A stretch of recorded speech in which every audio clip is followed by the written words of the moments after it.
days of future past, sometimes I get nostalgic for the future, a future in which people have flying cars and flying houses, where diners were run by sentient bots embedded in the walls, where there are colonies in other planets. You see, I read Clifford Simak when I was very young, and that was the future I thought we have. I understand there are many reasons, many of them having to do with regulation more than with anything else, why we don't. For instance, I suspect that the main reason we don't have space colonies is the treaty that says no one can own a piece of space. It's unnatural, unrealistic, and it stops exploration, but not a subject for this post. I also understand in some instances that future might have been impractical. Flying cars seem a particularly quixotic idea, but that world had a dreamy, rosy glow about it, being invested with the dreams of childhood.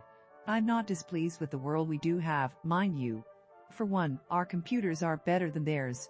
But I am forever enthralled of the idea that there is some other universe where this future of gadgets and regular moon flights is true. This story below, Wait Until the War is Over, is based on the idea that the real world is that future, and that some people can perceive it crossover. It was published in Gateways, a DAW anthology. Needless to say, this is in its unproved state. The one published was properly copyrighted, but not this one. Wait until the war is over, Sarah A. Hoyt, and then the aliens came, my father said. He stood in his blue and white pajamas by the potted plant in the living room, watering can in hand, and he looked at me with his earnest, intent dark blue eyes. I rushed forward and grabbed the watering can and sniffed it. As I'd thought, he'd filled it from the coffee maker in the kitchen. The plastic felt hot to the touch. As I pulled it from his unresisting hands, he whispered softly, "Our lives were never the same again." I set the watering can down. Coffee wouldn't probably have been any worse for the rubber tree than the chocolate milk in the cat's dish had been for the cat's digestion last week, leading to a couple of messes to clean up, but perfectly survivable. But I wasn't about to find out. I took Dad by the arm and led him up the stairs. "The battle for Marstown," he said. "You should have been there. You were in the academy still, of course. All those low-flying warblers coming in at low altitude, flaring their deep bombs and scaring the greenies, it sounded like gibberish." It probably was gibberish. The doctors to whom I'd started taking Dad about 6 months ago said that he had some form of dementia. I wasn't so sure. It was more like he'd sulked permanently away from reality and into a more exciting world of his own creation, an amalgam of all the pulp science fiction tales he'd read in youth. I led Dad slowly up the stairs to the second floor of his house, his feet shuffling on the steps with hesitant, slow, small movements, as if the control of his legs were completely divorced from his brain, and carried on with no more intent than an automatic process. I'd take a step up the stairs and wait until he sort of shuffled up, then take another. And all the while, his voice went on, with all the liveliness missing from his brown suede slippered feet. I thought it was going to be a total massacre. Particularly if they hit the underground habitat, and I coaxed him up the final step and he followed, onto the long narrow hallway of the Victorian he and Mother had bought half a century ago. It had been old then. Now it was organic, a house that was part of people, and whose meandering rooms filled with the knickknacks and remnants of their life together resembled a living organism more than anything else. Then down the hallway, shuffling step by shuffling step, while he shouted and commanded and instructed about greenies, warblers, glimmerers, zoomers, and who knew what else. He was describing some sort of battle set, as far as I could tell, on Mars, and he seemed to be under the impression that he was some great hero, some commander, someone that future generations would care about. Historians will say that my decision to mine the deep under habitat caused the loss of invaluable hydroponic cultures that could have prevented the near famine of '99, he said, in a reasonable tone. But you'll find that without it, we'd have lost humans, and humans must always be the measure of the universe. While his voice carried on in this way, his body shuffled along and the hesitant steps a toddler might take along the hallway to the door to his room next to my own childhood room. Which was good, because that meant I could hear him when he decided to get up and do chores in the middle of the night, or even worse, to go walking through the darkened streets, while his unmoored mind flitted around some other universe.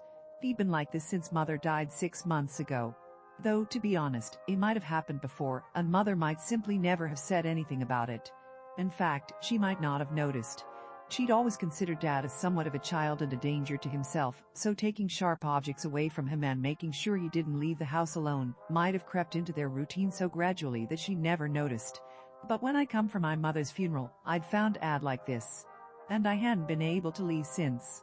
I led him to his bed, turned back the royal covers and coaxed him into lying down, then covered him up. I closed the curtain he had opened. Outside, the snow fell ever faster and thicker over the neighborhood of tall, narrow gingerbreads in which I'd grown up. Looking out, I almost understood my dad, too. Where were our flying cars, our rolling sidewalks, our spaceships, our moon colonies? Here we were in the 21st century and it looked dismally like the 19th. Eurydice, Dad said, from the bed. He sounded so much like his old self, like the man who held my hand and explained it all to me, while the moon rockets flew in our black and white TV, that I turned around. Yes. Shouldn't you be going back to Colorado? He said. Don't you have a job to return to? You know you can't take this long off just to nurse me. Surprised by his sanity, I blinked. My job in Colorado, the accounting job that my boss said he'd hold for me, might very well vanish in another month. I thought of how much I love the mountains, the sense of self-sufficiency and freedom of the West. And I thought of Glenn and my heart seized. Glenn was a rededicated giant computer programmer, the companion of my hikes through the wild country. We'd been going out together for a year, slowly ambling towards feelings that surpassed friendship. I thought we were coming to an understanding, but he hadn't called for the last month, and could I blame him? I had disappeared into Rocktown and the wilds of Connecticut and never returned. I answered his calls but never called first. He couldn't know the days spent chasing after Dad and keeping him away from sharp objects, and from watering plants with rubbing alcohol or giving his life savings to the UPS delivery man, left me too exhausted to think of anything else. But now, for the first time in 6 months, my dad was speaking softly, and it wasn't about some space war. I know you're worried about me, honey, he said. But you have a duty, you know. I got near the bed and put my hand on his hand which rested on the covers. His hand was still as large and bluntly square-fingered as it had been in my childhood, but it felt papery and brittle like parchment against my own skin. The suggestion of strength had been replaced with something else, a dryness, as if he were fading from the inside out and becoming a shadow of himself. It's okay, I said. Perhaps he'd only gone distracted over Mom's death. They'd never been what you'd call a classically happy couple, but you could never judge these things from the outside. Perhaps he'd gone a little crazy and would be all right now. Now that you're getting better, I'll just stay a little longer. It won't hurt anything. But he shook his head, a flurry of anxiety against the pillow, white hair flying this way and that. It can hurt a lot, Eurydice. Think about it. If you're not there and I'm not there and they attack the moon colonies, they could have a complete victory. And find the Earth defenseless. The troops won't know what to do without a mayhem in command. He pulled his hand out from under mine and patted my hand reassuringly. Get you to Colorado and take the jumper to Ticho as soon as possible. Don't you worry about me. I've been laser burned in battle before, and it will all come out all right. The Space Command will take good care of me. I pulled my hand away, turned off his light and closed the door softly. Good night, Dad, I said, just as the phone started ringing down in the living room. The only phone in the house was in the living room and sturdily wired to the wall. For reasons known only to her, Mother disapproved of wireless phones, cable TV and microwaves.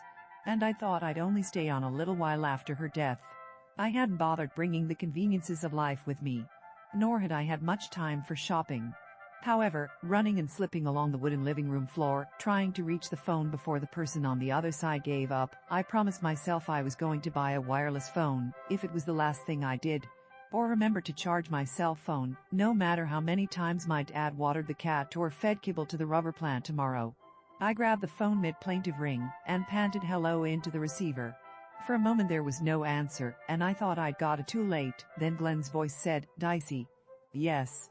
It was probably a revolting nickname, but it was okay because he called me that. Yes. He hesitated and cleared his throat, and my heart thumped so loud and fast I thought I wouldn't be able to hear anything, anyway. He was going to tell me he was seeing someone else. He was going to tell me I'd stayed away too longer, he said. Dicey, yes, I said again. I thought I heard a door close upstairs, but though I strained to hear anything else, nothing came. I was just imagining my dad was leaving his room. I was hoping my dad would stage one of his aimless escapes, so that I didn't have to stand here and hear the bad news. I've been thinking, he said. Yes. Was it a step on the stairs? Will you? I know you're looking after your father but maybe if we can put him in a home near us. There's some good near us. What did he mean? Dicey, what I want to ask is, would you consider coming back and marrying me? I said and thought that I couldn't. I couldn't leave Dad alone for long enough to even arrange a wedding. And a home, what if we put Dad in a home, and it turned out to be one of those nightmare places where they abused old people? I could never live with myself. The truth was I'd be worrying about Dad all the time. My marriage would wilt before it even began. Still, being married to Glenn. Just the thought of being with him all the time, of being loved and cherished, of not being alone with my fears for my dad and an insane load of work was tempting. I wanted to accept. But it was impossible. We should wait until father was a little more stable. We should. The metal-on-metal noise of the back door latch being opened, then the sound of the screen door slamming echoed in the silent house. A rush of cold air streamed from the door between the kitchen and the living room. "Oh, Lord," I said. "Dicey. Dad has gone out," I said. "I have to go." Slamming the phone down, I ran through the kitchen, past the dinner dishes stacked on the counter. I opened the screen door and ran out, hearing it swing closed behind me. Outside, the snow was coming down fast and blinding, and the cold stung through my flannel shirt and my jeans. The indoor moccasins on my feet were, fortunately, fur-lined. I listened for the sound of Dad's shuffling steps, but all I could hear was the dead silence of a snowstorm, the snow absorbing all sounds and giving back only the loudest. "Dad," I called, half hoping he would answer me. Not sure why, because he never had before. When he was on one of his walks around the neighborhood, he was more lost than ever in the world of the mind. "Dad." Nothing. From a few streets away came the muffled sound of a car horn. I looked down and thought I saw, on the glimmering fresh snow, the faint track of shuffling feet fast being erased by the piling on of new flakes. I started following it, hesitantly. The cold stung on my ears. I folded my arms on my chest and tucked my vulnerable hands under my arms. My nose dripped with cold. "Dad." Nothing. The traces on the snow were very faint indeed, and they could easily be the track of some animal that had passed through here hours ago. I strained to hear, but there was nothing. The snow clung to my long chestnut brown hair, soaking through it to wet my scalp. The door. I'd left the door open and only the screen door on. The neighborhood was safe, but still, the cold would stress the heating system. I might end up with frozen pipes. I should go back. I should go back and call 911 and let someone else find Dad in this white blinding maze. But if I did, the traces of his shuffling, if they were that, would surely be gone. And then what?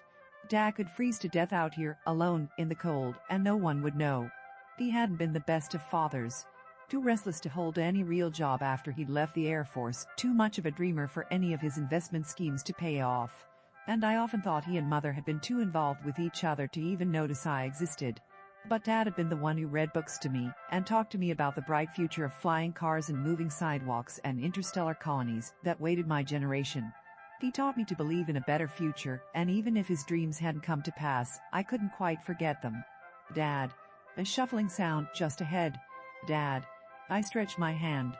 There was a flare ahead, a multicolored flare, bright red and green light fading away to tones of violet and glaring yellow. A hand grabbed my hand. Not Dad's hand. A strong, young hand with supple skin. It enveloped mine, and another hand reached for my arm, and then it pulled me, and I fell to the soft snow with a heavy, warm male body on top of me. "Keep down, keep down, keep down," he shouted, and, all the while, his body covered mine. "They're warbling rock down. The command shields are flaring, but Zoomers still might get through."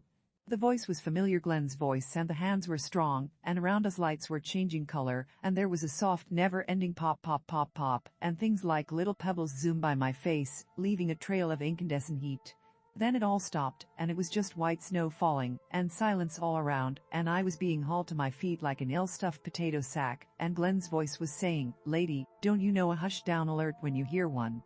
What did you think the whiteout was for? What are you doing out of the shelter?"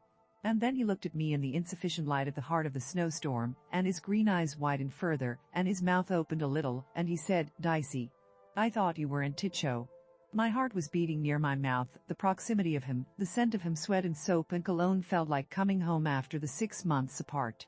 I'd never thought we'd meet again, and I thought. I reached for him and touched his sleeve, which felt odd and oddly warm, as if his bright blue Klingon shirt were made of living tissue. And then I realized he was wearing very odd clothes indeed, a bright blue shirt and bright blue pants, all of it clinging to his body, and molding every muscle from his broad shoulders to his narrow hips and the long legs beneath. The sort of collar around his neck held what could only be described as a military insignia, if military insignias were little rockets topped with a row of stars. Still, he looked exactly like himself, with that ruddy tan that pale people acquire when they're outdoors a lot, and the square chin and the two open to be handsome bright green eyes. He looked like the Colorado boy he'd been in his childhood, like the mountain town man he'd grown up into. All of it at odds with the science fiction movie getup. I opened my mouth to ask about the costume and why he hadn't told me, on the phone, that he was in the neighborhood, but he grabbed me and enveloped me, totally, in his muscular arms. Dicey, damn it Dicey, I thought you were in Ticho. I thought you were dead. Ticho? I asked, blinking puzzledly at him, and thinking that Dad had said something about Ticho. Ticho under. It was warbled by the greenies. An hour ago. Don't you know? Weren't you plugged in? He looked at me and ran his hands over my head, as if expecting to feel something. Where's your halo? He asked. And why are you out of uniform? Were you on injured leave? Why didn't you tell me? I shook my head. Something was wrong with me. I had started sharing Dad's illusions. I said. I was looking after Dad. Glenn nodded. Commander Absalom Mayhem. None of this would have happened if he'd been at Ticho. He nodded. If we'd had a Mayhem in command, his voice trailed. He shook his head. No matter. You couldn't have known. At least you came out of the hushed-down call. He grinned, his mischievous grin. Even if without your uniform or halo. Still, I'm glad you're ready to resume duty. Let's galumph. I looked blankly up at him. He stared down at me and nodded, as if understanding my expression. No galumph boots? No prob. I've got the belt. And before I knew what he was doing, he put the belt around my waist and attached it to his and then started jumping. Only jumping seemed like a strange word to describe taking block-long leaps and falling gently onto the snow. But now, it couldn't be snow, could it? I had stopped feeling cold after Glenn showed up, and the stuff falling around us had a dry papery texture, like shredded styrofoam. It crunched underfoot like crushed walnuts each time we landed. And during the jump itself, there was a Gaia-loom phhhhhh sound. I hate galumphing in whiteout, Glenn said. Fortunately I have the halo guide on. I had absolutely no idea what he was talking about and wished he'd go back to greenies. At least I could understand that. As it was, I could do no more than allow myself to go along, limply, as he galumphed for what seemed like half a mile. It was a dream. It had to be a dream. But my dreams had never been this vivid. I could smell Glenn and feel his muscles against mine, as the bell pulled us together. He was here. Or I was here. I'd swear to it. Real.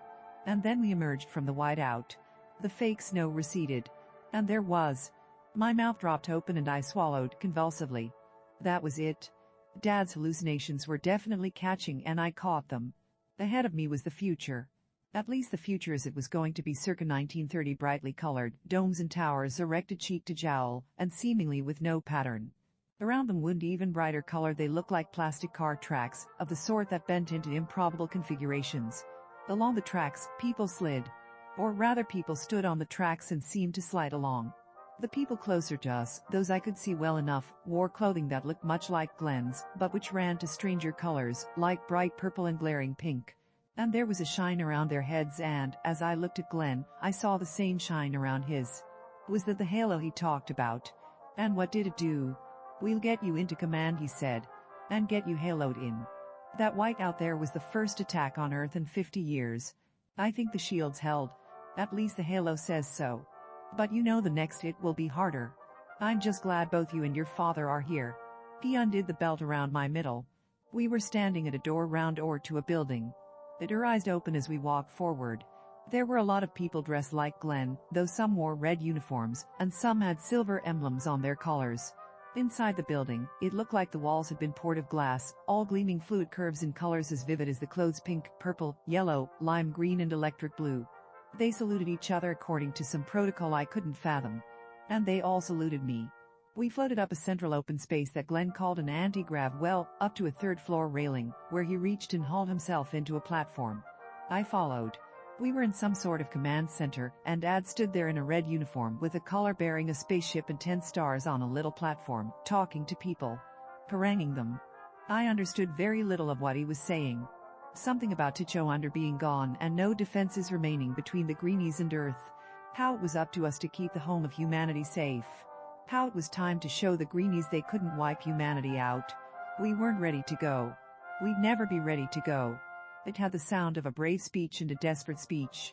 But the thing is, Dad sounded as he would have at his most persuasive. He was the commander, and with him in command, things just might be all right. Father had found the vocation that had eluded him in the life I remembered. He was respected and obeyed. He paused in his speech and looked at me. Eurydice. Glad you joined us. And Captain Glenn Braxton, of course. The Greenies will return. They'll be better armed, ready to penetrate our shields. This time people must defend the world. I'm glad we have our best fighters here. We need all of them. I wanted to say I had no idea what they were talking about, but somehow I couldn't. The room was packed with uniformed men and women, and they were all looking at Dad and then at me, as if they believed him some sort of messiah, and had almost equal faith in my abilities. Glenn led me to a room where the door rised open and he said, "Get suited up and haloed in. I don't think we have much time and I'd like to.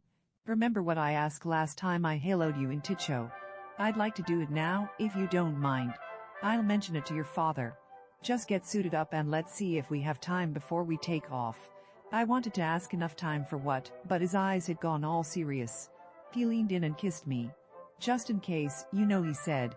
His lips were warm against mine, his mouth hungry, his tongue probing. I nodded, dazed by his kiss and not sure what he meant. Inside the room, which was small and oval, the white walls gave the impression of having been poured out of some glassy material. There was a red suit hanging. I put it on. It fit perfectly. On the hook, where the suit had been, there was what looked like a very fine metallic circle. Something that might have been made of piano wire. The halo. Obviously. I set it on my head, wondering if there was something else I should be doing. There was warmth. I could tell it was glowing. And then, oh, it wasn't that I remembered. I mean, this world still didn't make any sense to me. I still didn't know how I got here, and thought it all too likely that Dad had some sort of contagious madness. But with the halo on, I found facts being fed to my puzzlement, my questions being answered before they were asked. It was all still madness. I was sure I was still hallucinating. But this hallucination had footnotes. Greenies were insect-like aliens. They'd come just after we got to the moon. At first, they'd almost exterminated us. But we got their technology and reverse-engineered it. We had moon colonies, and rolling sidewalks and ships and Dad's heart murmur, which had precluded his ever joining the space program, and the world I remembered all too clearly had been fixed here. The aliens had brought in biotechnology which helped the regeneration of defective organs. The price of all that advancement had been a war of extermination waged on us. Dad had been one of the first astronauts. He'd become the chief commander of the troops when the aliens had attacked Marstown, our first Martian colony. He had achieved a resounding victory against superior numbers and become a legend in his own time. I walked out of the dressing room in a daze. A beautiful red-headed woman smiled at me, didn't salute. She too wore a red uniform. The halo told me she was Commander Hazel Stein. She'd been my roommate in the Space Academy, where I'd learned to pilot flitters and command flitter detachments. Her husband was Robert. I could not remember. I remembered they had twin sons, though, and I smiled at her, in as friendly a way as I could manage, considering I had no real memory of our friendship. "Don't worry," she said. My wedding was a 5-month nightmare of preparation, followed by a hellish 3-day whirlwind. This will be quick and easy. You'll survive. Her face clouded momentarily. At least, I hope you will. The Greenies are returning in force, they say. We don't have much time for personal business before they get here. The halo informed me that the Greenie battle squadrons had encircled Earth, that they destroyed the other solar system colonies, that the grimmest phase of the war was about to begin. Meanwhile, Hazel escorted me into a small room which had Dad standing at the front, and on either side, forming an aisle down the center, a group of people, men and women in uniforms that my halo identified as friends, acquaintances, and my subordinates. Glenn was up front, looking nervous. He turned as I came in, with Hazel by my side, and gave me a wan smile. This looked like a wedding. Were we? As I got up front, Glenn took my hands. "Thank you for agreeing to do this. I know we'd agreed to wait until the war was over, but what if it never is?" The ceremony was brief and utilitarian. Halfway through it, my halo started screaming Greenie ships flying towards Peace City. Whiteout called in New York. Whiteout Denver outbound spaceport. Whiteout Cape Canaveral. Whiteout in Rio. Whiteout Milano. Whiteout Pris. Whiteout Venice. Whiteout through it, I heard Dad's words, "Take this man to be your lawfully wedded husband, to love and honor," and when he stopped talking I said I do. Glenn took me in his arms. The halo was going crazy, its voice thought overrunning my own thoughts. And over it all Dad said, "To those who say it is foolhardy of them to marry just before the great battles, I say we all get married before great battles. If humanity waited until the war was over, there would be no humanity. Go forth and multiply, and his voice subsided for a moment under the halo's mind screams that New York was being warbled and came back again, full force, wipe the bastards from the galaxy. And then we were running, Glenn and I side by side, and the halo let me know which ship to take, and I jumped in. Suddenly there were memories. Or at least, not memories, but the ship felt familiar. The vaguely ozony smell inside it, the fit of the seat, like a living thing wrapping around me. The ship felt like something I'd known and loved a long time. It was a one-person ship, shaped roughly like a kidney bean and bright yellow. It closed around me. The seat hugged me in a tight, shiny embrace. Before I could even look for a button or lever, it took off. Very fast. Other ships zoomed around me. My stomach flew to my mouth. I swallowed. My eyes closed in an involuntary flinch. When they opened again, I was in space, or at least somewhere dark and deep, like rich black velvet pinpointed with flickering fireflies. Around me, here and there, like colored marbles scattered on a black pavement, other ships ranged. I wished I knew which one was Father's, which was Glenn's. The halo started to transmit something about Glenn's ship, but suddenly the enemy showed up. Their ships were gray, circular and flat, like coins or saw blades. They didn't so much look evil as inhuman. Something about them proclaimed that no ape hands had fashioned it, no humanoid brain had designed it. This was why the greenies wanted us gone. We were just as alien to them as filled with murderous otherness. As evil. One of the ships made straight for me and flared. I saw a ray of light fly towards me. I couldn't find any controls, and the halo started saying it was all mentally controlled, through the halo which was connected to a series of computers which controlled all of. I wished myself sideways. The ship flipped. Light flew by. Another enemy ship approached, flaring at me. And another. I thought up, down, sideways, tilt and jump. My ship danced and skipped like a skittish gymnast. Around me, vaguely glimpsed other ships flared and fired laser beams. Our ships or theirs? I couldn't tell. I hoped Glenn was all right and heard his voice in my head, fire at them, Dicey. You can't just wait till they're all around you. Fire now. Don't try to be a hero. I wasn't trying to be a hero. I didn't know how to fire. But if I didn't, they'd mass around me. And if they massed around me, they'd go past to bomb Rocktown. If they bombed Rocktown, they'd get the Space Command. Earth's defenses would be headless. Saw blade ships surrounded me on all sides, and I skipped and jumped, and I had to kill. Now. I heard a hiss, and then a brightly burning laser shot out from the front of my ship. It exploded in all directions, sliding the gray discs in two. And then they exploded, in a dazzle of blue. And I felt cold. Number losing her, a stranger's voice. Quick, Graft, quick, the bio-regen, why didn't she shield? Glenn's voice, with a hint of desperation. His hand in mine. So many ships. She had to know that the radiation, she didn't have time to think, Dad's voice said. In the excitement of battle it is possible the sounds were fading, going away. And I was cold. Number, I was in the middle of the snow, and there was a shuffling of feet ahead, and Dad's voice saying, we stopped the greenies. They didn't even warble New York. Eurydice is a hero. She'll survive. She'll be all right. My dream. His dream. Or some reality beyond dreams. Dad, I yelled and ran to him and put my arms around him, tightly. He was cold, but warmer than the snow. I grabbed his arm and started leading him back, while he told me about the successful battle, and in my mind there was a feeling of being elsewhere, of being at the same time in the other world, with the warblers and the zoomers, the sliding sidewalks and the attacking greenies. If the price for the future was a vicious enemy trying to exterminate mankind, perhaps it was best we'd stop going to the moon. Perhaps it was best living in this 21st century that looked like the 19th. But part of me didn't really believe it. Part of me thought it was more likely this world was an illusion, and the world out there, with the greenies, was the real one. Perhaps the greenies were spinning these lies into our brain. Or perhaps both worlds were real, and Father's mind had become unmoored and perceived the wrong one at the wrong time. I got Dad into the house anyway. I took him up to his room, covered him up. In both worlds, Father and I were fighting a war. Even the bright, glimmering future that had been the past stream had its price, and the price might be the end of mankind. In this world, I needed to go back to the living room, and I needed to call Glenn back and accept his proposal before he thought better of it. Yes, Dad still needed my care. We'd need to put Dad in a home. Money would be tight. I'd worry. But if humanity waited till the war was over, there would be no humanity. On the bed, Dad was speaking to himself. He was issuing orders for a counterattack. I paused at the door to his room. Give them hell, Dad, I said. For a brief moment, he looked at me, and his face was the face of the man in my dream. Hallucination. He smiled. Oh, I will. I turned off the light. Cross-posted at classical value. If you like this content and want to support this channel, the blog, and Sarah's continued writing, please like and subscribe. If you really enjoy the content, please come and join the fun at accordingtohoyt.com.